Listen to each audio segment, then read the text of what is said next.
How can the senator for Kakamega, Dr. Boni? The Senate convened a special session to deliberate on its relationship with the National Assembly amid concern that supremacy wars between the two chambers of parliament was compromising their legislative and oversight functions. Already there is 1 billion available. The latest row between the two houses being triggered by the National Assembly's decision to slash 1 billion shillings from the Senate budget that was meant for oversight functions in the 47 counties.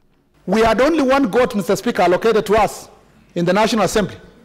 The National Assembly, despite allocating themselves over 30 billion, Mr. Speaker, 35 billion shillings, Mr. Speaker, decided that it was better to slaughter that one goat for the Senate, Mr. Speaker, for their visitor, Mr. Speaker. There may be a process going on of undermining the Senate with view to abolishing it. If anybody has such a thing in mind, it is a very tall order, Mr. Speaker, because abolishing the Senate would mean a complete look at the Constitution. By the actions of what the National Assembly has done, they have, in essence, released the foxes into the chicken coop.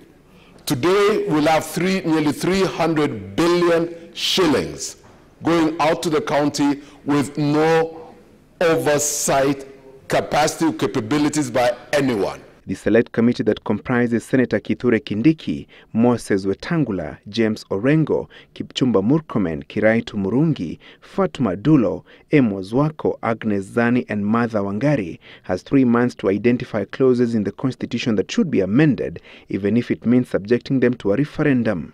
The committee we are forming now must look for that middle ground on an agreement on time, Mr. Speaker. Because this House, both sides agree that the Constitution must be amended, the Senate must be strengthened. But all of us now may need to sit down and agree on the timing. This Senate 1 becomes the upper house properly in the Constitution, Mr. Speaker.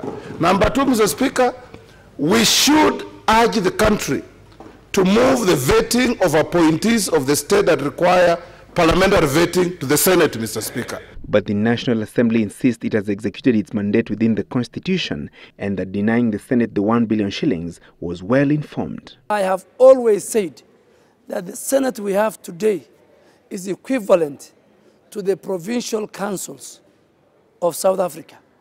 Most of the senators could not agree with me, but today I'm happy they have agreed with me that the Senate under Article 96 is the lower house compared to the National Assembly. The Senate also plans to block any legislation on the Constituency Development Fund CDF after the High Court ruled that the fund was inconsistent with the Constitution. They can join Okoa Kenya, but they have to go and collect 1 million signatures.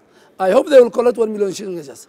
But even us, we might ask the people of Kenya whether there is a need to have the Senate. The National Assembly has allocated 35 billion shillings to the CDF kitty in the 2015-2016 budget.